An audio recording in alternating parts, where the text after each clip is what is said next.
Hi, everybody. Thanks for joining us today. We're going to be talking about NLP and machine learning, data-driven decision-making, really taming the curriculum beast in higher ed. Pleased to be working here with Carlos Rodriguez at MentorMate. I am Joel Hernandez from eLumen. I'm our CTO. I've been around the Twin Cities technology scene for a very long time. I've been with eLumen for 10 years since we commercialized it out of the Minnesota State University system.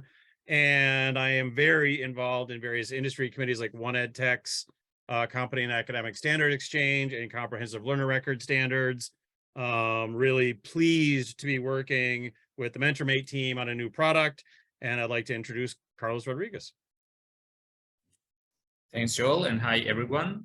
So I'm Carlos Rodriguez. I'm Data and Analytics Manager here at MentorMate. I've been collaborating with and leading projects in the data space for the past 15 years, where I have applied data science to multiple domains, including business process management systems, compliance, service-oriented computing, and EdTech, among other domains. And had a chance to work with eLumen, with Joel and his team. Great experience, and we'd like to share some of the knowledge and experiences we have over these past years.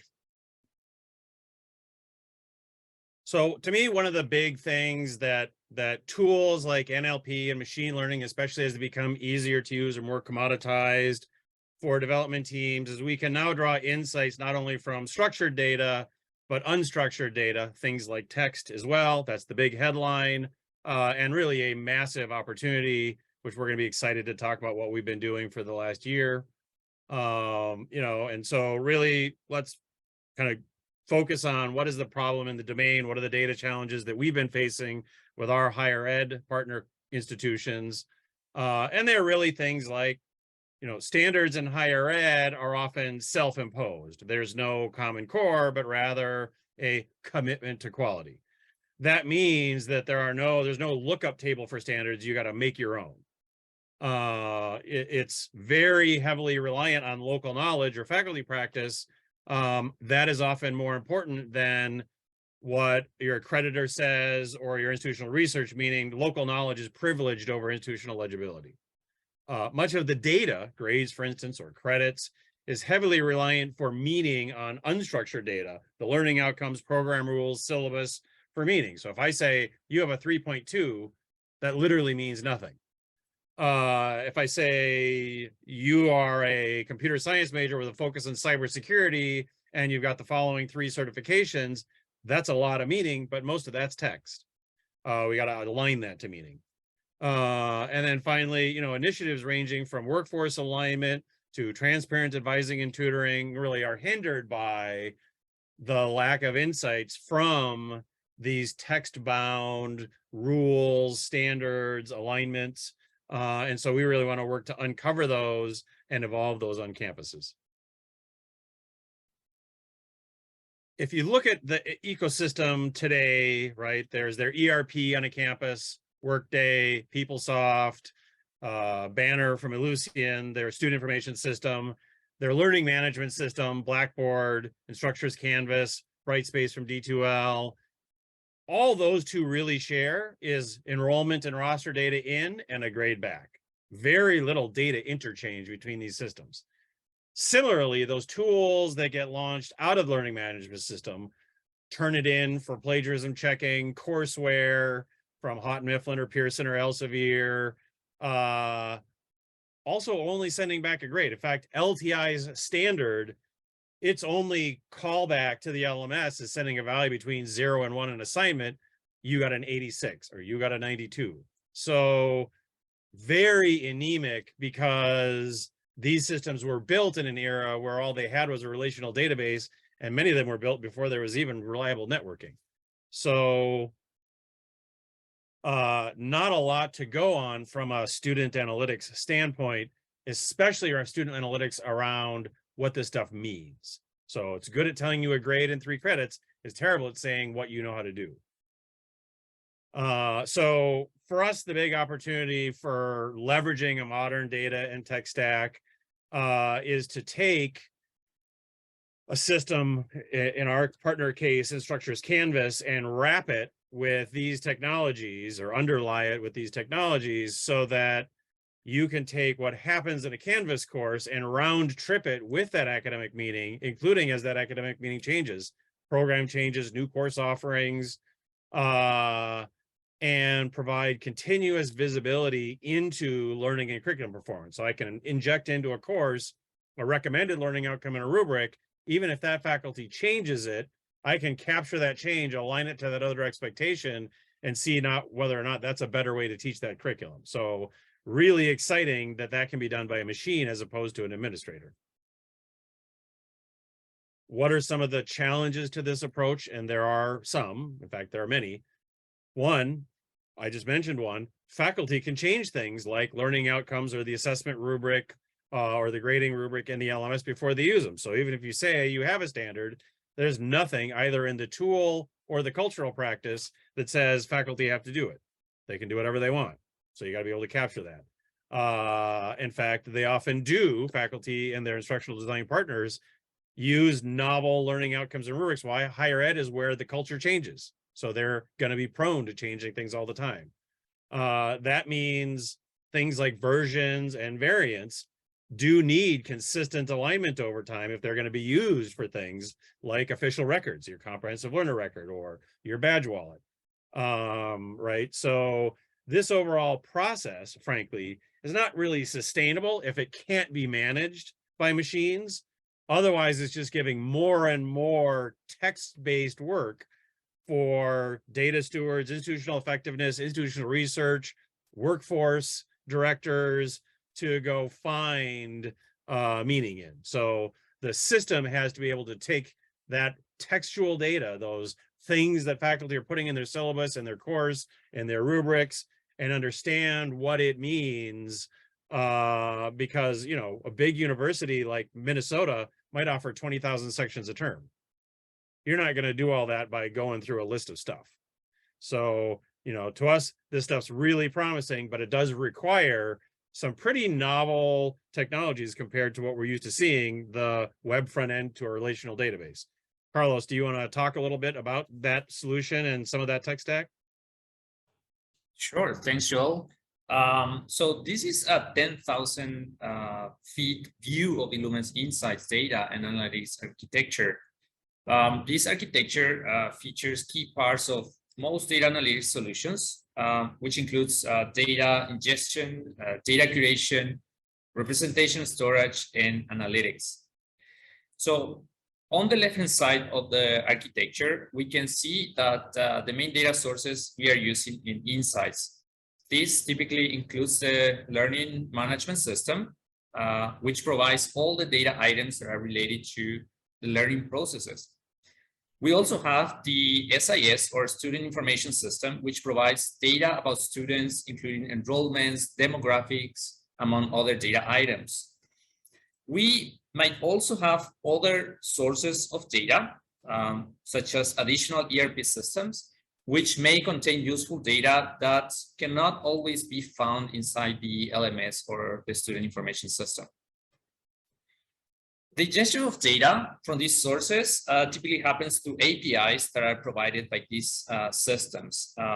We perform data curation tasks with the help of ML and machine learning and NLP, where the outputs of these tasks are further validated by end users before they are actually persisted in our data stores. We present the resulting curated data using three fundamentally different storages. For example, we use graph databases to store entities and their relationships, key value stored for app configuration data, as well as a data lake for online analytical processing and other data analytics tools, tasks, sorry.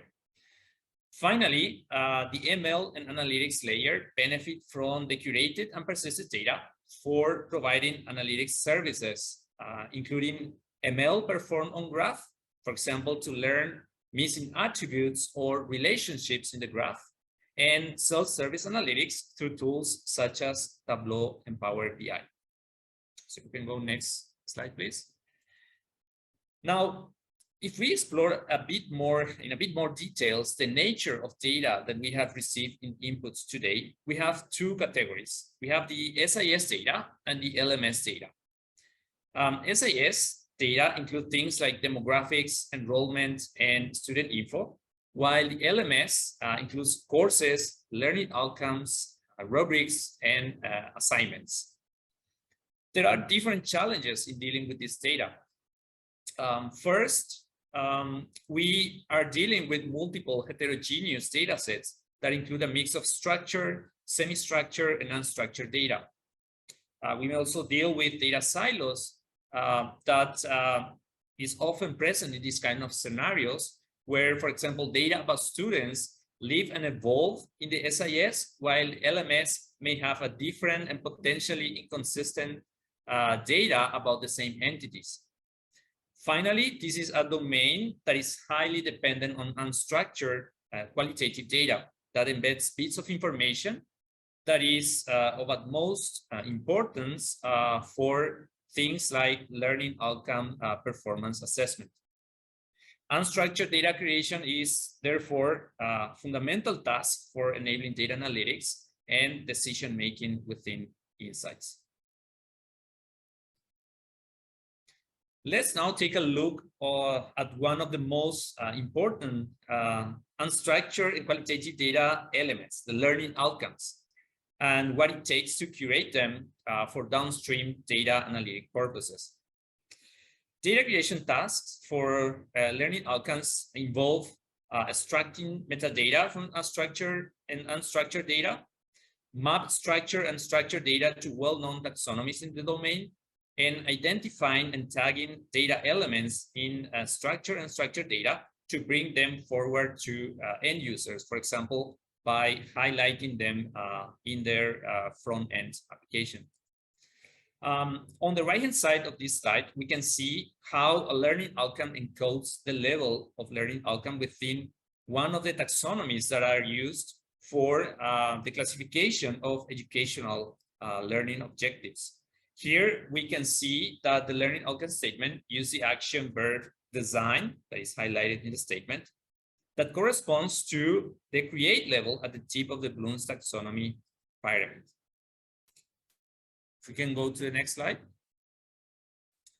Another example of NLP-based data creation is text classification and text similarity applied to learning outcomes. So in the case of text classification, for example, we might need to identify whether a particular learning outcome corresponds to a course level learning outcome, a program level learning outcome, or an institutional level learning outcome. In the example we have on the left-hand side, we have an example of a statement that corresponds to a course level learning outcome. Another type of data curation that we might need to do, and we actually do inside Insights, is to find the similarity between different learning outcomes that, for example, may be written by different faculty members using different wording and paraphrases. So we want to identify those learning outcomes that corresponds to the same essential learning outcome. And we do that by running text similarity techniques with the help of natural language processing. So in this example, we might have one learning outcome that's related or that refer to the actual, the same learning outcome as the other two shown in the right-hand side of the figure. If we can go to the next one. Now, the purpose of all these data curation tasks is to enable downstream analytics that would not be possible, or at least it would become very cumbersome if done directly on unstructured and qualitative data. We therefore develop suitable representation and persistent mechanisms for this.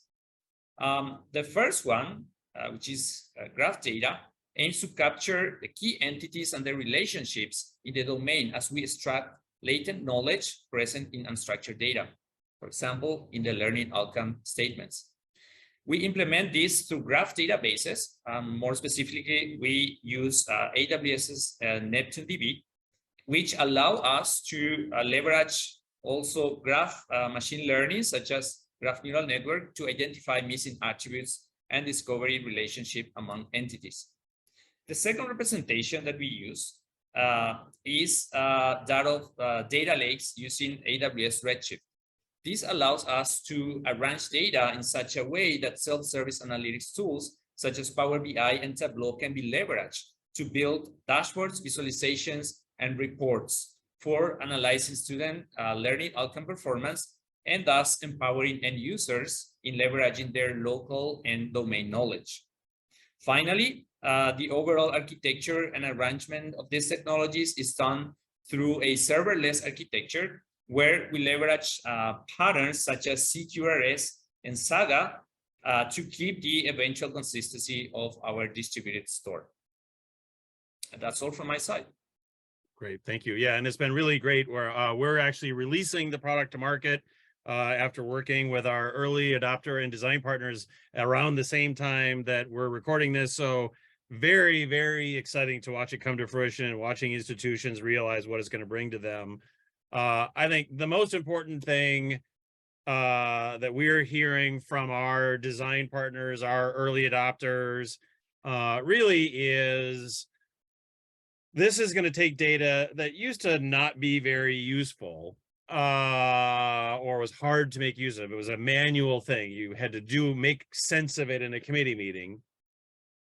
In fact, you might spend half your committee meeting making sense of it into something that is much more generous to the end user from they don't have to give you data and find out 2 years what it meant, but also they can give you data in the way they want to give it to you because we can figure out what it means rather than having them to look up the grid of meaning and then they translate it to that. So it really is going to open up a more natural engagement with the overall process. So whether it's program pathways, things like micro-credentialing or badging or badge wallets or achievement wallets, better curriculum mapping and backwards design insights, we're taking that faculty activity and curating it on these graphs to be able to give them better tools to evolve their courses and programs.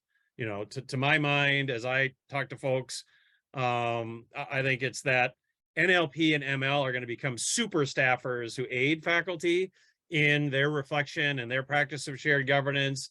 They're not a replacement. It's going to be the super curator. And as we kind of, roadmap this out over the next few years that as we come into market, we really think that using NLP, machine learning, graphs, really those are the 3 tools in our arsenal to identify and align what used to be unstructured data for these folks, that could take days, weeks, years in many cases for them to make a determination that can now be close to real time. That makes sustainable things that used to just be impossible. The initiatives were just abandoned because I thought, oh, that's a good idea. There's no way we can do that in the cycle time we have.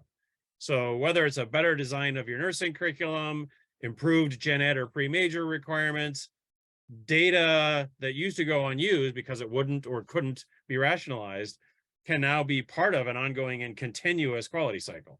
So for us, that faculty self-service, that faculty participation in shared governance is something that's really going to be uniquely supported and enabled versus previous enterprise data systems where an expert had to go take data, enter it, curate it themselves, figure out what it meant, and then present it back to people.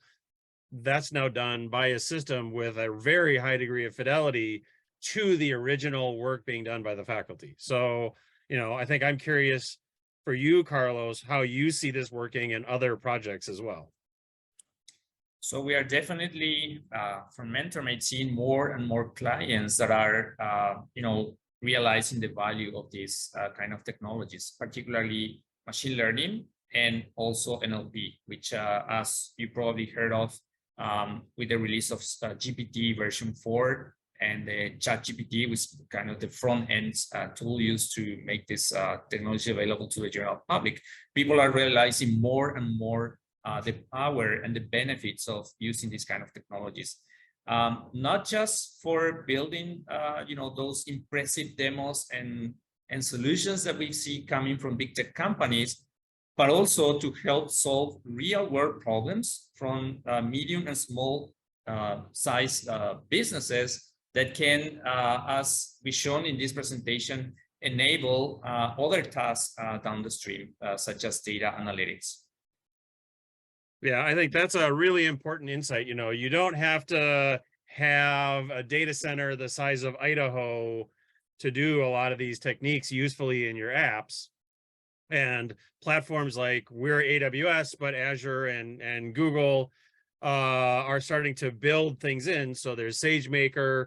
I know some of our stuff we home rolled and threw in a Docker container, but it really is, you know, our dev team, I think our team developers in MentorMate was what, 12 people? You know, this is not a 1,000-person dev team implementing these techniques. They really are becoming tools you need to know how to use in order to build a contemporary app. Because I think, you know, relational databases, they've been around for a while, right? Going back to everybody cutting their teeth on the Northwinds database in the 90s.